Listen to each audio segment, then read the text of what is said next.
Hi, I'm Bob Weir with another interview of People in the News in North Texas. My guest today is Willie Hudspeth, Denton businessman and Denton County NAACP President. Thanks for being here, Mr. Hudspeth.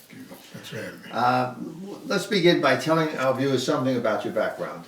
The part I think that I would like to share is I'm an ex-veteran, or I am a veteran from the Vietnam War, and that experience taught me a lot about, believe it or not, racism. Because when your life's on the line, you kind of get things into perspective. And so I've developed a brotherhood with that group of people that helps me today. All right, so to get right into the subject at hand, for many years you've been opposed to the Confederate soldier statue in Denton, which was erected in 1918. Recently, the Denton County Commissioner's Court came up with a plan to add a granite piece that denounces slavery, add a memorial honoring Black history, and add information kiosks about the Confederate monument. How do you feel about that? Those all sound very good to the public who doesn't know the history. But I've been telling them, I was on the committee to decide what we need to do, and I wanted them to move that thing because it represents something that makes me unpleasant. It's unpleasant to me. So I said, now, I'm going to go along with this, with adding context to it. If you let us know as you're going through it, you're talking about it, you're figuring it out. And they didn't. They just whooped it out on us. And I told them that they would do that, and that would cause problems, and it does cause a problem to me. Well, is the problem what's inscribed on the granite piece? There are several things. The major one, and I wish I brought that photograph with me, it would have been great to show you, but it says consistently that we think not the soldiers nor the people who fought in the war needs to be remembered, but the war itself, the cause. We think it was justified, and we want to remember the cause, not the individuals. And that what they're planning to do supports that all over again. If you will see where they're going to put that statue and where the monument to the African American people and the Hispanics that we're going to ask for too, they're behind it, lower. It's like they're bowing down to it. And we want it the other, to go the other way, equal or more higher. Okay, so so what they plan to do is put the memorial behind the statue? Yes. And you would rather it was in front of the statue? On the side. Or the side, so it would be like and equal. it's tall. And it's tall? Mm-hmm. Okay. What about the inscription? Do you have your own idea of what should be inscribed on there? No, that's the second thing I said when I was on the committee when they were deciding what to do about the statue. Talk to us. Talk to the voting public. Let us have a say in it. Here they go again. We're going to pick a committee. This is the committee, the commissioners talking. And I had problems with it before. I said, you pick the ones that want to do what you want done. And I said, let us tell you what we want done. So they're picking this five group panel that they're going to pick out to say what goes on that statue. And Bob, there's going to be a big problem with that again. Okay, well, the panel that they're selecting, are they selecting a panel of different races, or is it just? Don't know. I mean, you don't know who the panel members will be. And like they did before, they pick people who already agree with them. And they're African American people who don't agree with me and what I'm talking about. They agree with them. And that's who they pick. Now, one of the things that they did, Hugh Coleman specifically said, okay, I want to make sure that they have the charge of what we want. And all we make sure they know they're just recommending. Here's his charge. He's already said it before on the other thing.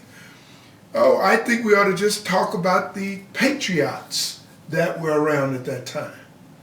Now that statue, the problem with it is it segregates a certain society, individuals and races. And it shows hate, it causes hatred. So that's the problem. Well, of course, some people would say that the statue represents a part of the history of our country because there was a Confederacy, and so that would be the argument. Now, what I think they're trying to do to to assuage the feelings of African Americans is to add those other pieces to it. That would explain African American history. I think there was going to be some quotes from Martin Luther King, I believe. But I think what you're saying is your main problem with it is that you want the inscription to be something that you would agree with, or people that agree with you want on it, right? Or somewhere in the middle. Just let's talk. When they say they want an inscription on there, it is to say really nothing about what happened in not very much. When you say history, it's a slanted history. It only shows one point of view history. We want the other part of the history told. For instance, it is tied to Quakertown. Quakertown is that community they moved from one section to another section, and they didn't have a choice. It was the same time that they erected that statue, which was saying, we lost the war, but we will rise again, the lost cause. They don't want to talk about how they moved those people from over there and made them go to that area and with no notice. Is that what the statute suggests, you think? That the South will rise again? There are two inscriptions on it that caused me to come to that conclusion. One, the Daughters of the Confederate erect this, and they swear it around the top of it, our Confederate soldiers. Who is our? Who does our refer to? It most certainly doesn't refer to me or anyone like me.